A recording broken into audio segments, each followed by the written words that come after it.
All right, not sure what went on there, but welcome to Experience Matters. My name's Americo. I'll be your host and have a fantastic guest lined up for this afternoon. Kevin Gaylord is my guest, a fantastic person that I met through the LinkedIn effect as a guest speaker on another show. I felt that there was alignment and a great conversation that could be had and will be shared with our community. Why don't we bring Kevin up on stage? And before I do that, let's get his QR code and have him introduce himself. All right. Let's bring Kevin up.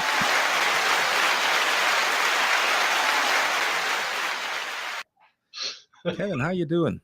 Nice applause. Hey. Well, Great. welcome to the Thanks for show. having It's a pleasure to have you here. And I'm excited for the next hour and the conversation that we're going to have around customer experience and all adjacent topics that might point in the direction of a improved customer experience. How you doing? I'm great. I'm great. Glad to be here. Thank you for having me. Well, I am honored to have you here. Why don't we kick off and have you introduce yourself, who you are, what you're up to, and we'll jump into the conversation shortly after. Yeah. Well, I'm Kevin Gaylord. My background is in executive operations primarily.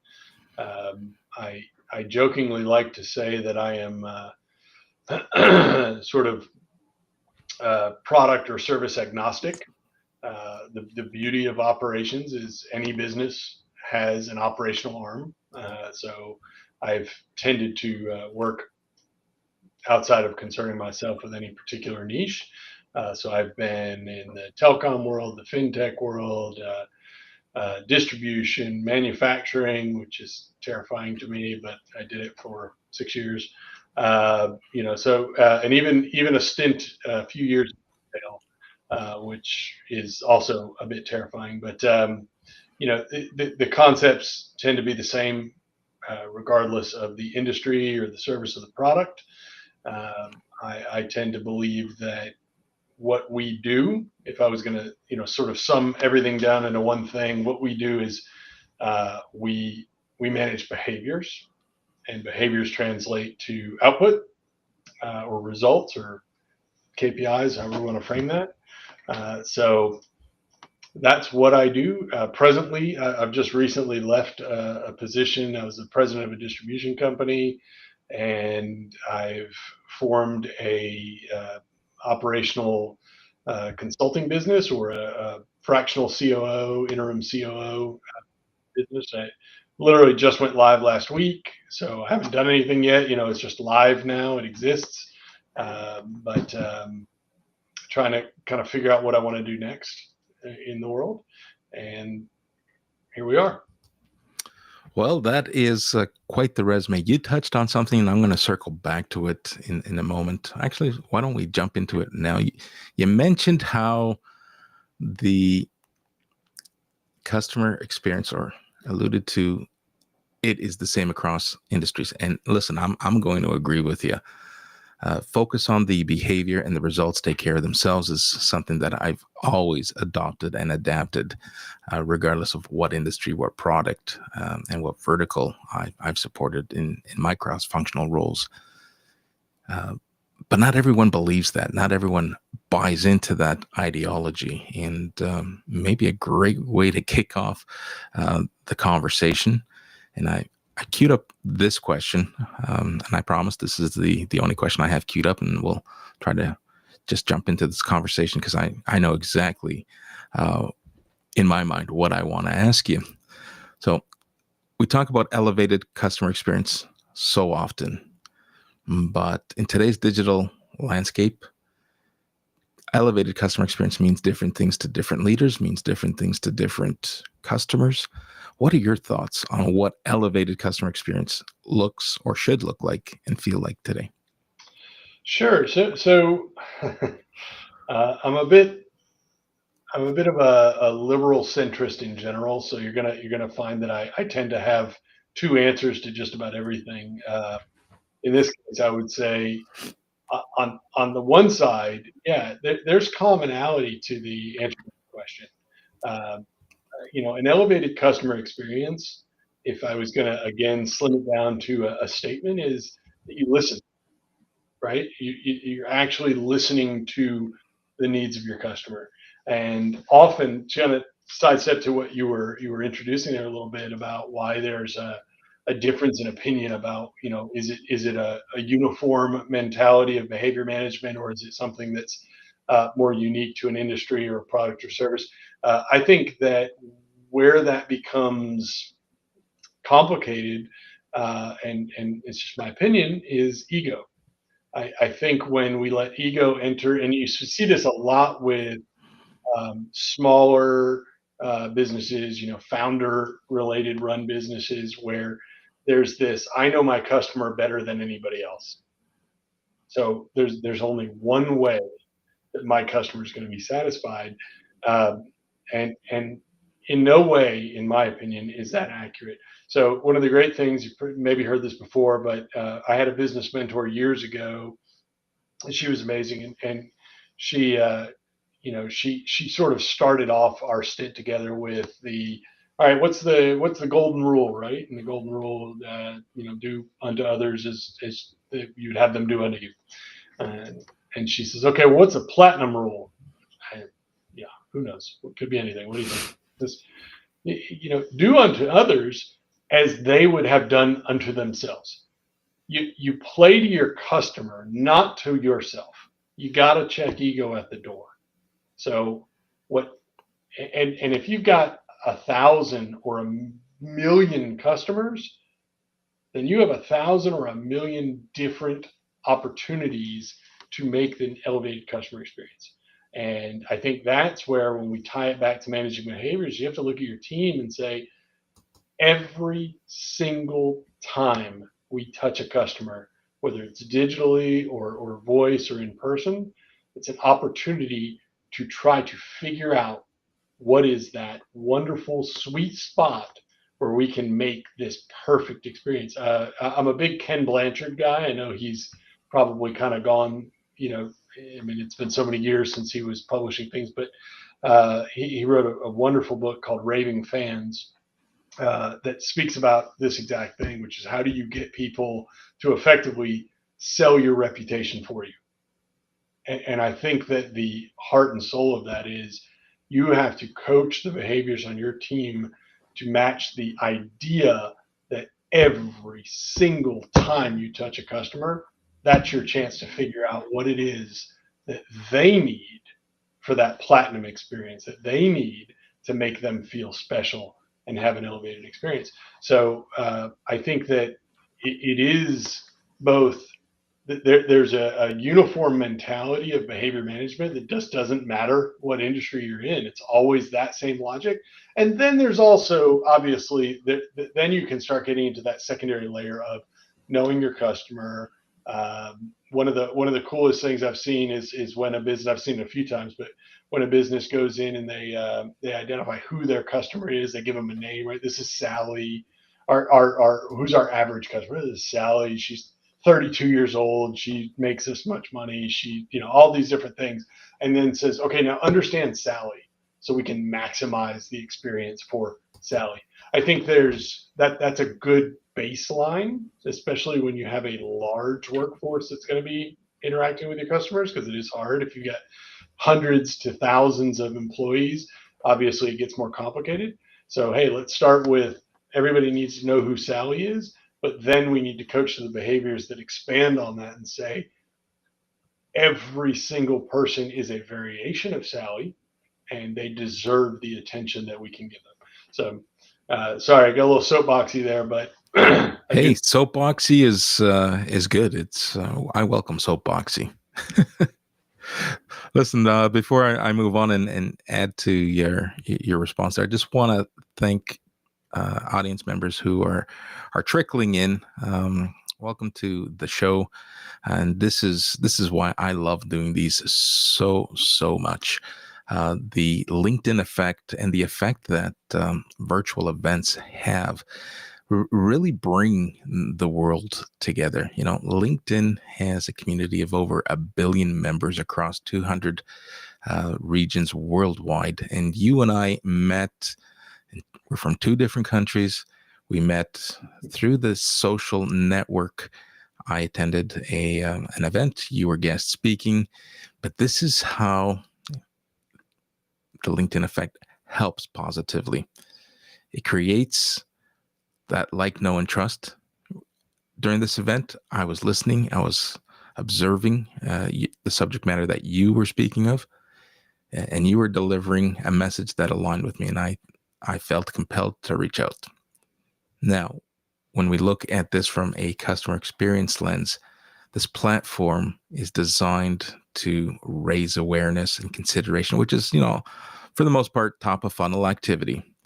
Now, circling back to the response that you touched on, I'd like to talk about strategic leadership and the vision. So you shared your thoughts, but there are leaders who define the experience as something different.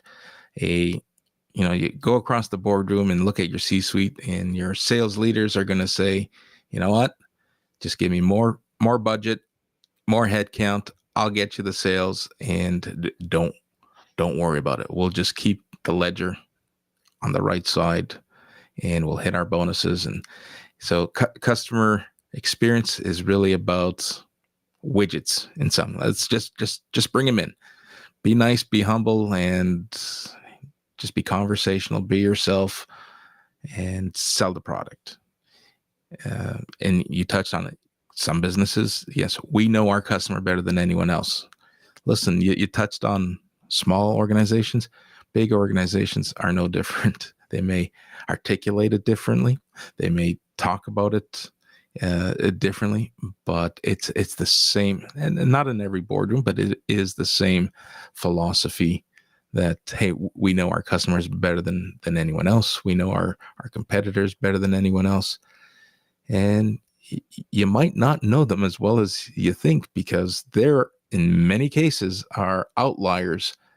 And I've been in those conversations. I've been in those boardrooms where it's like, hey, here's what customers are sharing with us. Yeah, but how many customers are really saying that? Like, this is the first time we're hearing of it. It's like, no, this is the first time someone had the courage to help us get back on track. Someone is recognizing that we've kind of veered off the lane, and they're bringing this to our attention. We're looking at it as this is an anomaly. This is an outlier. We haven't seen this happen or heard of this. So it is just business as usual. Stay the course because it's working. And very often, there's an I told you moment somewhere along the lines, whether it's a product launch, a project of some sort. There's an aha moment where it's like, yeah, that customer was right. Right? Well, What are your thoughts? I mean, the customer is always right. So I think that there are a couple of thoughts on this. One, I think it's important to understand that the size of the organization does determine how you deliver, right? If we're going down to, I want to establish just for the whole of this podcast that at the end of the day in leadership, all we really do, other than set a strategic plan in place, is establish behavior and manage to that behavior. So how you deliver that message, how you manage that message, what your corporate culture is, all these things are going to tie back to the size of the organization. And I think it's important to understand. So if you've got 50 people, right, the organization I just walked out of recently had about a little over 50 people. So I spoke with every one of them at the start of every day. And it may sound obvious, and that's fine, but what was the point of that? That culture management, that culture building is reinforcing your message, reinforcing whatever it is that you're trying to drive. When you have an organization, if I look at the beginning of my corporate upbringing was with Bell South and eventually AT&T once they acquired Bell South. Now you're talking about, you know, I don't even know, hundreds of thousands of employees. You know, it gets much harder. I think my group alone I had about 450 people in my area. In my division, probably had I don't know, several thousand just in my division. And how you manage and deliver that message is going to change. There's no way you can speak to everybody. So now it becomes about, how do I impart this messaging? How do I hold that next layer of leadership accountable to delivering that same message downstream? So we want to end up with the person that touched the customer. I'm a big fan of the inverted pyramid mentality in business. That whoever touches the customer, that's the most important person in the business, right? And their supervisor is that much less important, and their manager is that much less important, their director is that much less important. In the sense that we have to focus all of our behavioral management on the person that's speaking with the customer. So in a larger organization, you handle it very differently. But now I'm kind of bouncing around, but I want to say that, corporate culture, which I think is at the root of this, starts at the top. Actually, I'm going to stop that statement right there. It's the meaningful piece.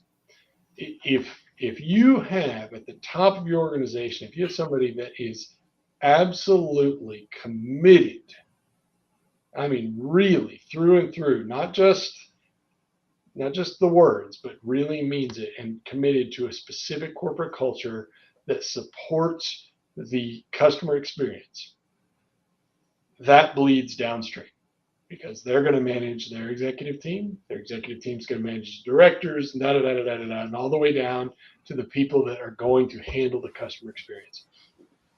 So I think part of this is you have to have a strategic vision. That's very important. There needs to be, and it shouldn't be a secret. I'm sorry, and I'm going to get real rambly on this because this is one that I'm probably more passionate on this subject than anything else we're going to talk about. But I've been in very large organizations. I've been in very small organizations, and one of the worst mistakes I've seen, regardless of size, is these backdoor conversations about your corporate culture or the customer experience. I mean, why do we feel in executive leadership that this should be a secret? That this closed door, hide ourselves out, and then we'll just throw out some orders, and then if you don't do it, we'll just replace you. All of this is absurd. It's absolutely absurd. And I don't know if this is unique to the United States. I have no idea internationally how that plays out, but we are fairly entitled in the United States, and I would assume, if anything, it's worse here. We have to be better. We have to be better than that. It shouldn't be a secret.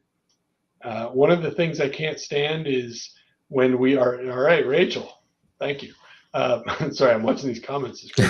Well, But hold on a second. Let me turn on the overlay and we can all see the comments. there we go. Well, that's true. That's a whole nother subject.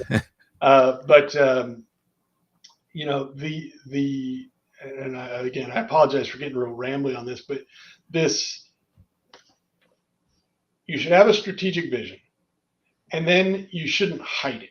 Now, I'm not saying that the world should know about it. Your customers shouldn't know what your monetary goals are, right? But your staff should understand what you're trying to do.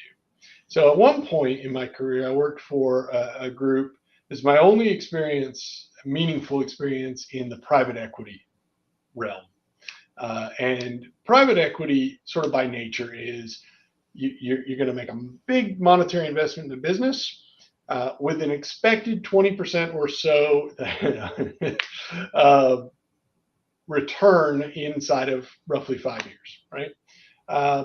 And so you're doing that, and hey, we're going to introduce that. And then I watch as we pretend that that's not what we're doing, that we're building something that is long term. And I say this because people aren't dumb.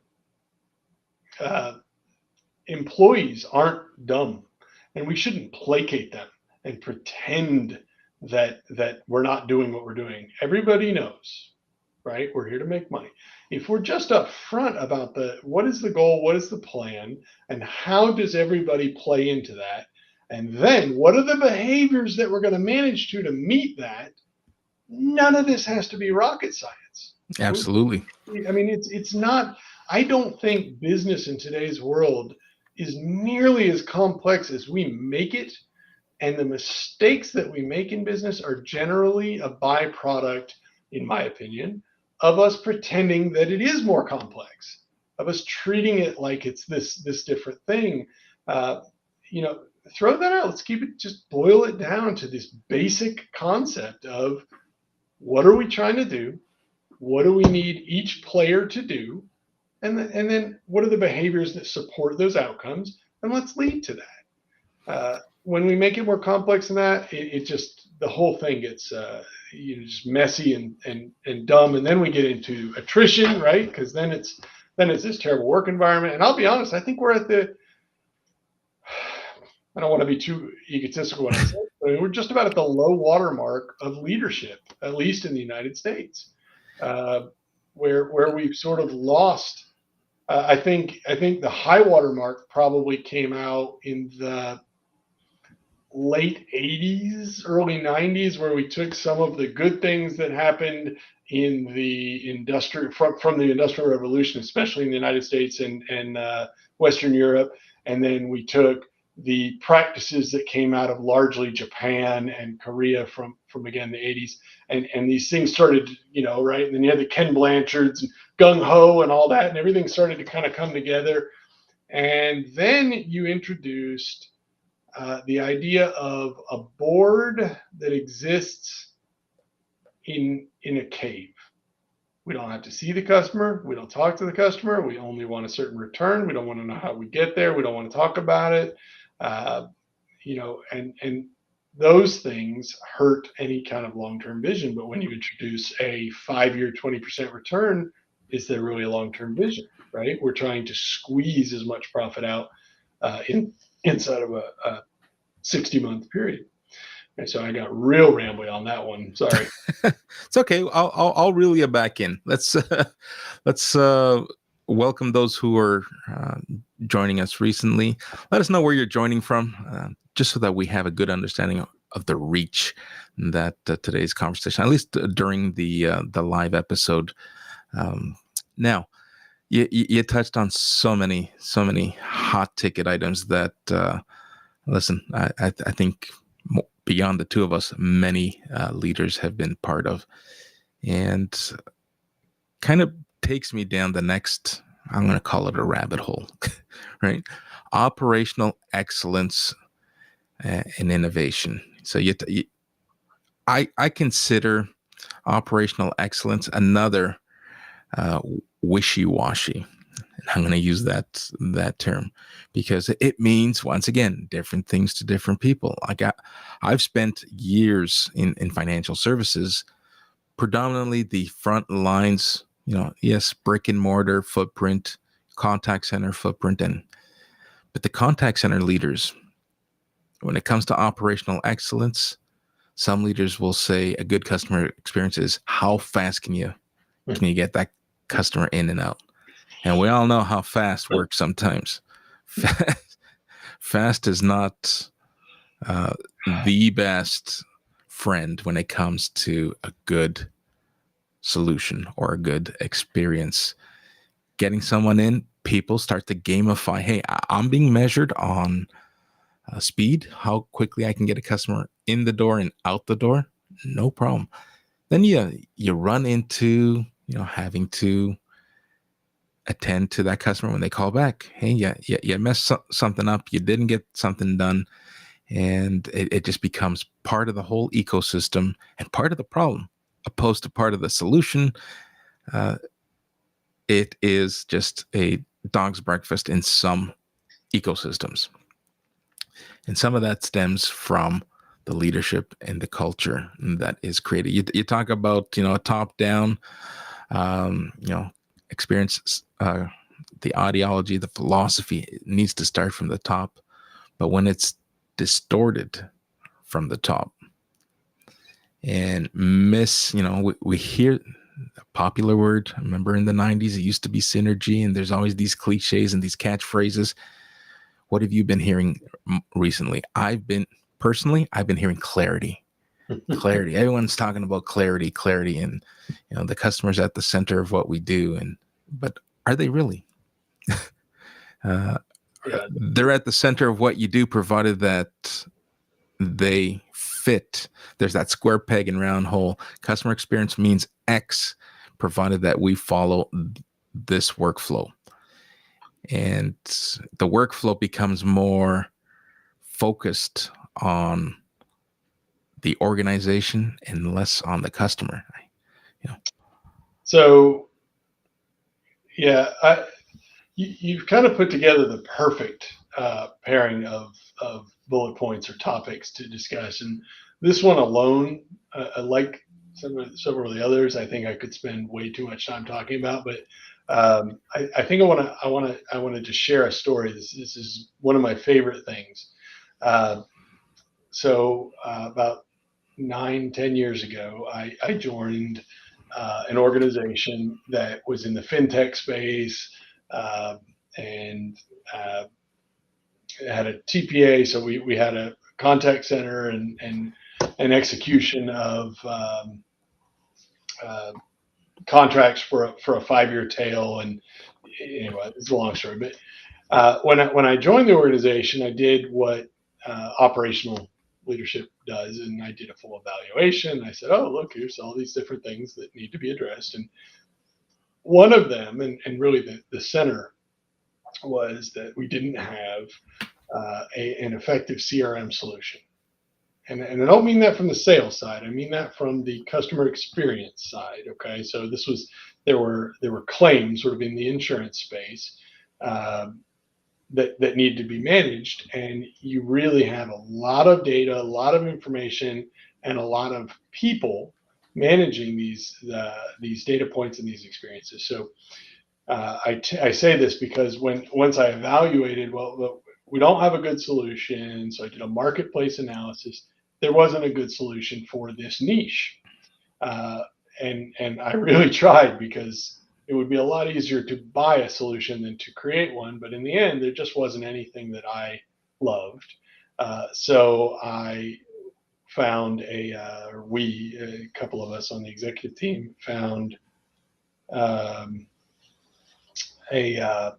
software development company out of Greenville, South Carolina. I actually put a plug in for them because they're wonderful. A company called Worthwhile, and they're brilliant. Their CEO, Dan Rundle, became a good friend. These guys are really, really great. So hold on, we're going to plug. Who are we going to plug? A company called Worthwhile. Worthwhile. There you go. Let's help them out. And so we spent 5 or 6 years working on this project to create a homegrown CRM. And if anybody's ever done that, I'll just go ahead and tell you, I mean, it's a monster. That is a monster project. But we were very fortunate. We had a good partner. We had a good vision. And I'm a whiteboard guy, so I had a brilliant partner on the executive team, a guy named Darren Lease. He and I spent a dramatic amount of time whiteboarding what this thing should do. What's our blue sky, perfect world solution, and and then worked backwards from that. And we created this thing. That's not actually the story, although I could spend, again, way too much time talking about that. We created this CRM with 3 peripheral systems that were specific to the end user, the retailer, and the service technicians. So each one tied directly back through APIs to the CRM, but they were dedicated to those audiences and gave them the information that they needed and collected the information that we needed specific to them. I want to talk about the consumer piece. So the end user of this product, we turned this thing on. It would be December of 2017. We turned it on, and when we turned it on, we implemented two distinct APIs, not API, sorry, AI aspects, decisioning engines, right? We called them decisioning engines, and now it's just AI. But the one was that we were able to adjudicate a claim instantaneously in 50% of the cases. Okay. Now, we don't need to go further into how we were able to do it, but we were able to do this very, very quickly in about half the cases. So what historically had taken our contact center, I don't know, a few days to put together, or in a real-time experience, but we're going to keep you on the phone for 45 minutes, we were now able to do that fast, right, through using a decisioning engine, which was a lot of effort to get to. But we turned this thing on, and we got a shocking result. Never saw this coming. Turned it on. Everybody's complaining about sitting on the phone for 45 minutes or having to wait for. We're giving you an instantaneous response, good or bad. Our NPS, our CSAT went down the toilet. And I freaked out. I mean, this happened literally overnight. Here I pulled the leadership team together. What is going on? What is happening? The escalations are through the roof. What is happening? We just gave everybody the thing they asked for, and they hate it. What is happening?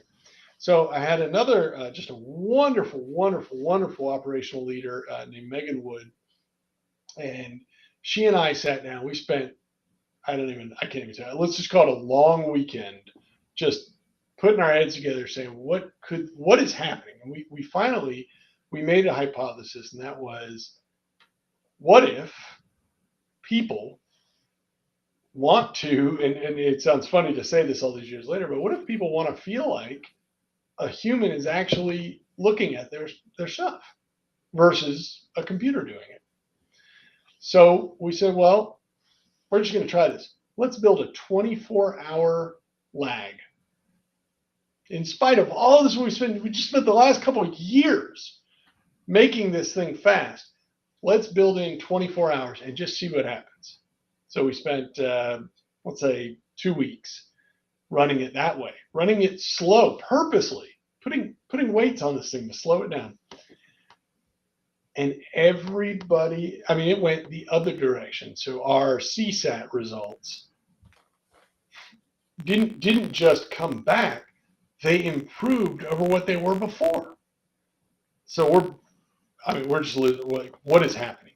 So Megan comes back and says, I want to take this thing and I want to expand it out on the contact center. We need to rethink how we do everything. So we did. We rewrote the playbook, and we took that knowledge and that assumption that says, okay, people want to believe that you're spending more time on their problem, and we applied it backwards to our whole process. It was a big thing. It's huge. Retraining, anyway, so we rushed it, and I want to say it took maybe 3 weeks.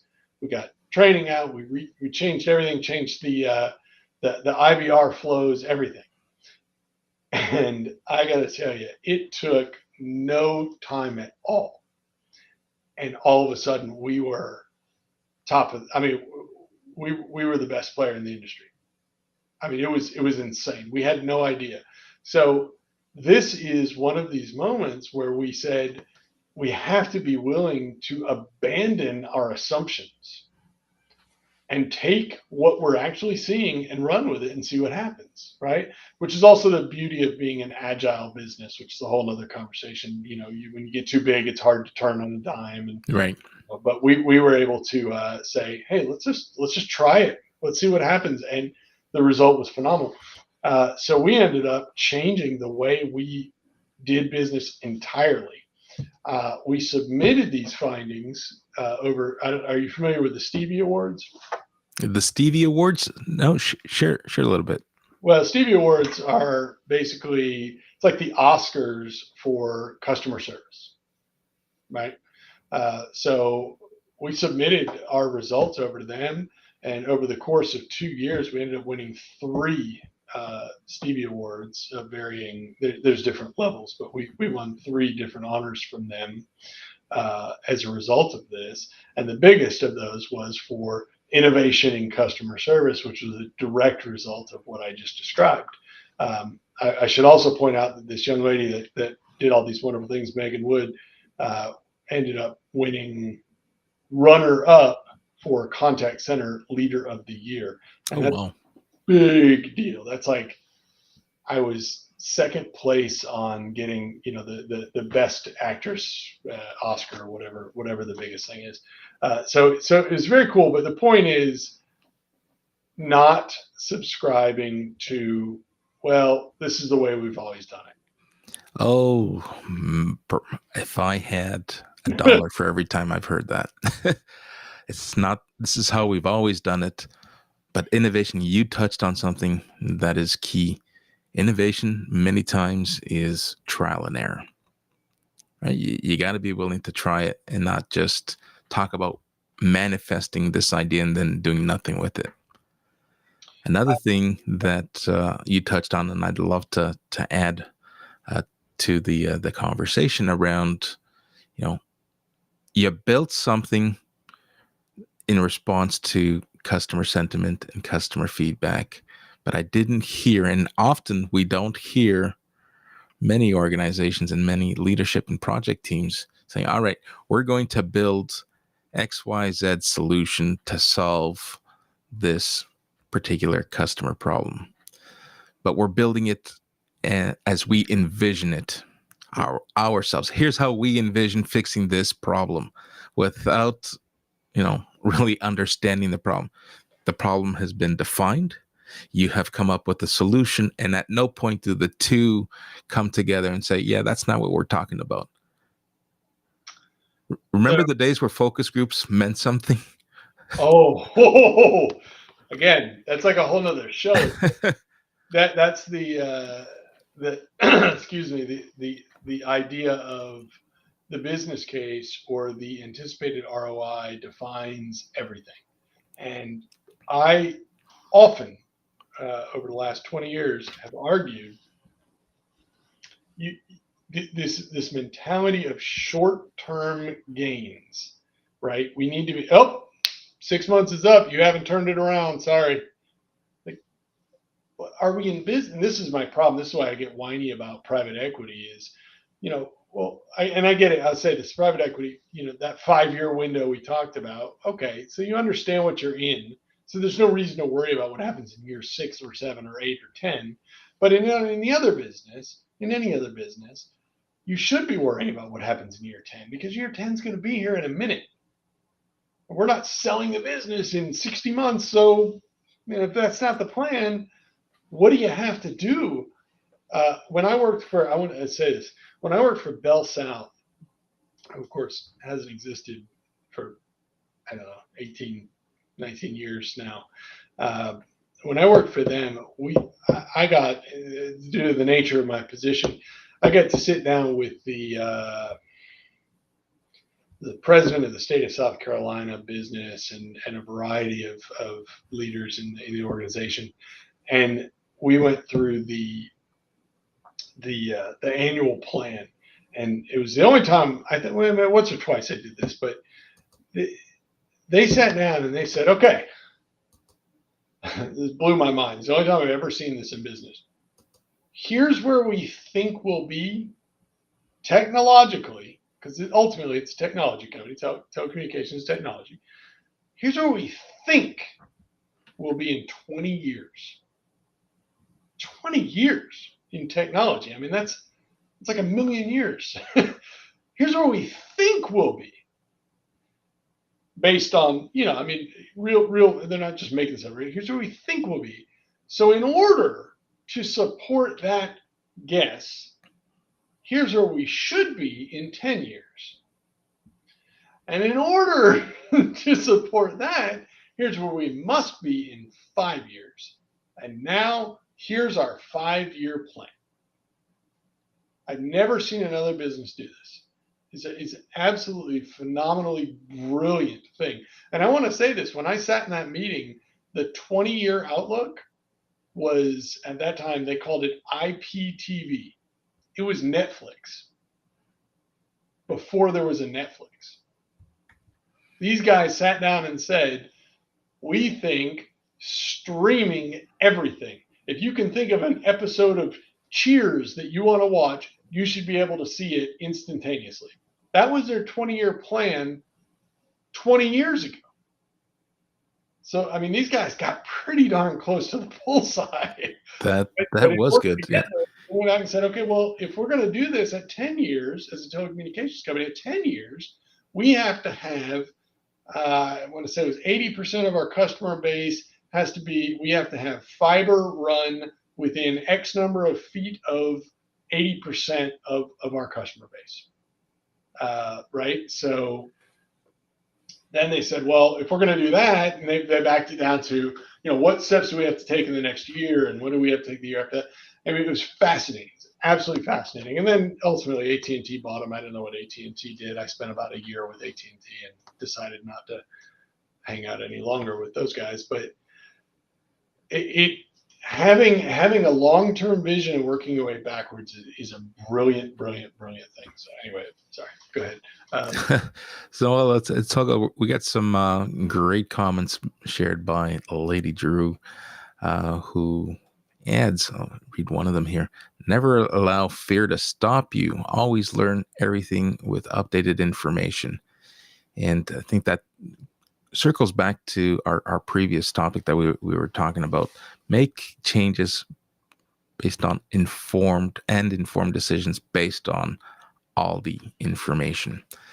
Now, I see this so often. Yeah, you shared this example of this 20-year vision that was being spoken of, and how often in today, we're in a on-demand, in-demand type of environment. Everyone wants everything now, but everyone wants everything now at a price that is sometimes egregious. And I mean egregious in not an expensive way. Everyone cheap, fast, convenient, and it hampers the whole experience.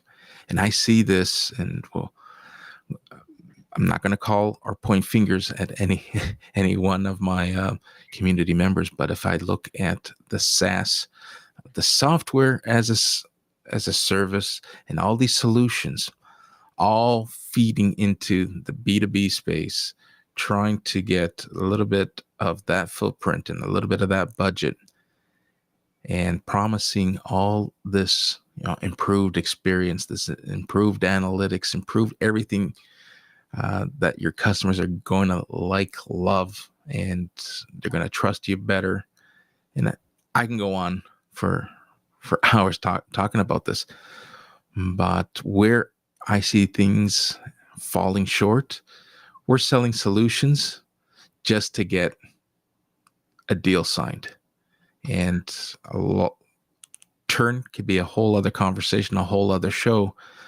But so often I was part of these boardroom discussions and customer escalations where it's like, hey, we invested all this money in this software solution that was supposed to deliver an improved customer experience, was supposed to make us more efficient, more effective. But we buy this out of the box solution just to say that we're in that sandbox. And when a customer asks us for something, it's like, yeah, we can't do that. It drives me insane that everyone's trying to, in the B2B space, everyone's trying to keep up with the Joneses. Hey, our competitors are using this. Let's get on board. Let's use CRM as an example, or HR platforms. Let's get into that space. But every time a business needs something, yeah, well, you didn't buy that, and it's going to cost you X, Y, Z. It's like, but you promised me, ROI of this amount. It's like, yes, we promised you that, but you opted out of the full suite of our product. You just bought a shell, the bare bones, and you're not going to get what you want. So now you're holding customers hostage If you want, this is what it's going to cost you to deliver the experience that we presented to you at the RFI and the RFP stages. I want to throw a counter to that and say I believe and have experienced it, and I'm just playing a little devil's advocate to that. I agree Yeah, certainly. largely, but how we manage the behaviors of the sales team affects what you're saying very much, right? So we see so coming from this this fintech space. One of the big challenges is, well, we have retailers buying the product that we've created, but their salespeople are incentivized just on volume.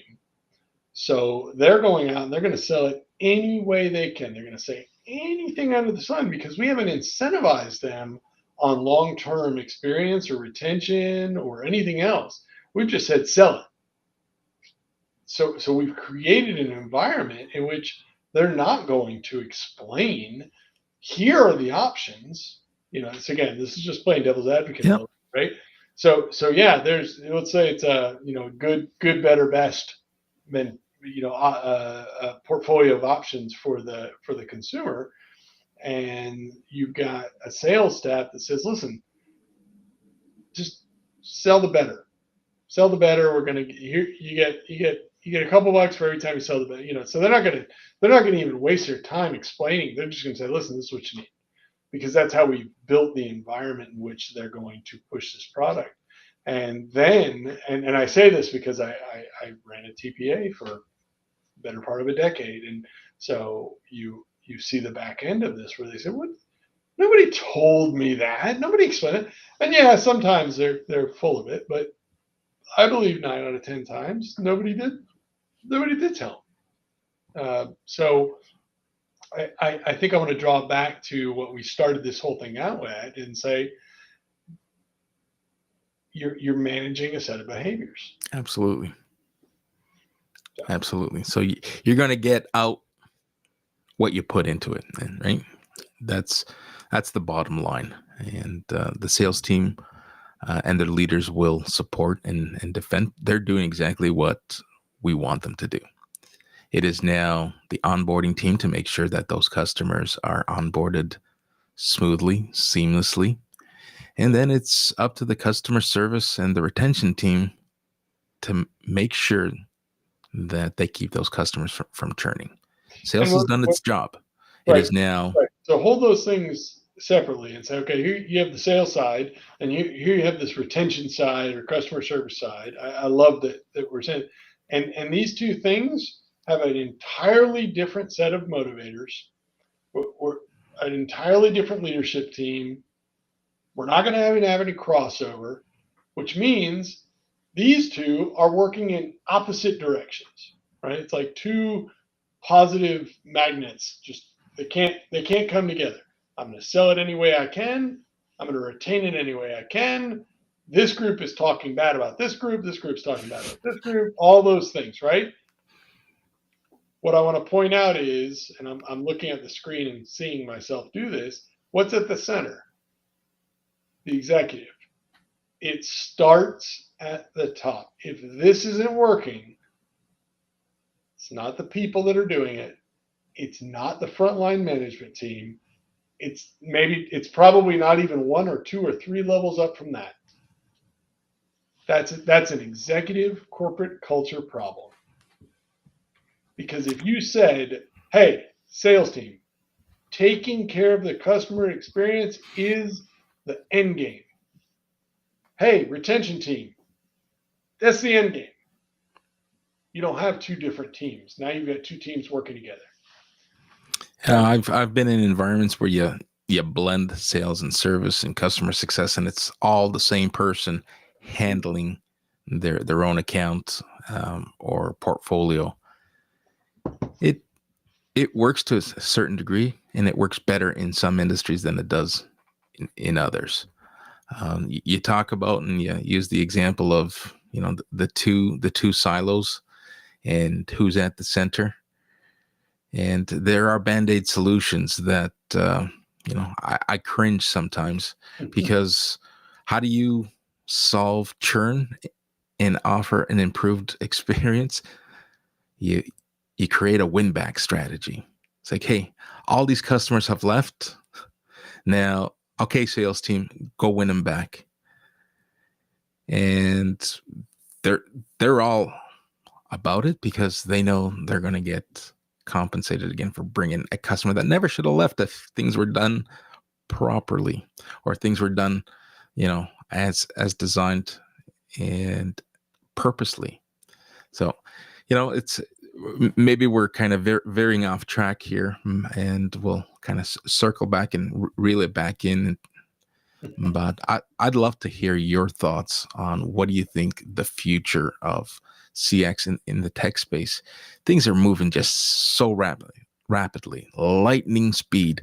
What's relevant today might be obsolete tomorrow. That's how fast things are moving, and trying to keep up with these solutions. Like, I'm pretty sure there's executives who are saying, like, yeah, we're not going to spend money and invest in this just yet. This hasn't reached. You look at the hype cycle. This hasn't plateaued yet. I don't want to cut a check or payment for something that tomorrow we have no use for. No, no, I agree completely, and I think this starts to move us into the AI end of the conversation, which can't be avoided, and frankly shouldn't be avoided. Um, I think we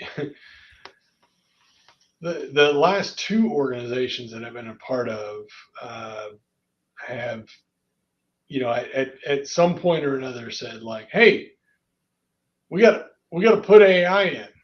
What just we got to plug it in, figure it out, plug it in. Not why. Right? We forget the why. We just got to do it, or we're going to be left behind. And these things annoy me when we're not actually asking the why of it. But that said, I think the beauty of where AI is right now is in being a bit of an equalizer in terms of messaging, if you manage it correctly. And I'm not talking about, although I use it all the time, Chat GPT. I'm not talking about that. I'm talking about intentional, uh, you know, machine learning that is designed for your business. So where you've actually put a capital investment into your business and said, here are the parameters, here are the data points. How do we, execute on these rules and so on and so forth, becoming a way to equalize all those different touch points from a customer experience and say, hey, we want everything to come in here, which is the customer experience that we want. And I should emphasize, this is different by business too, right? People forget that. We're not all businesses are not saying we want the Walt Disney World experience. No, we don't. That's too much. That's great if you're Walt Disney World. Super. It should be this amazing, crazy experience. Okay, but if I'm a distributor, it's a different experience. If I'm a manufacturer, it's a different experience. If I'm a technology partner, it's a different experience. So whatever it is, we have to define what those levels are, and we have to incorporate the tools that are available to support that end result. But you know, this stuff gets so complex when we start talking about technology, and I really want to roll everything back again, for the third time to the beginning of this conversation and say, you need to define what it is that you want to do. What's the experience you want your customer to have? And if you don't know that, you shouldn't be in business, period. Right? What is the experience? If and I want to throw private equity out of this equation for a second because it's a different monster. So let's just talk about a sole proprietorship, LLC, whatever. What's the experience you want them to have? And then work backwards from that. How do we get it? What's the technology that supports it? What's the expertise that I need to make that happen? What are the behaviors that my team need to exhibit to support that? And then how do I manage those behaviors? And I don't think, regardless of anything else, that it's more complex than that. Yeah, I want to oversimplify this because I think we've overcomplicated it for far I too agree. long. I agree. I built a business brand around that. You look at what I named my business, Journey Logic. So you got the customer journey, and it's got to be logical. Stop overcomplicating things, right? And now I've built this value proposition where virtual events and these events that I'm hosting and help others host here, just bring your authentic self, know your customer experience, know what they want, and bring it to one of these conversations, because we've complicated things, or we've made things so efficient that customers just, they lost the line of sight to understanding what it is that we're trying to do as a business. And if you just sit down and have a conversation, and through social selling, we're not pitching like this entire hour. We didn't pitch a single thing, but we're just having a conversation. And if you do more of this for your customers, they will appreciate it. And it becomes part of your value and the culture that we so often talk about, but fall short when it comes to demonstrating our sense of community and our sense of customer centricity. We get all hung up on, hey, what's the next shiny object and trending marketing strategy or tech solution that is going to keep us ahead of the game.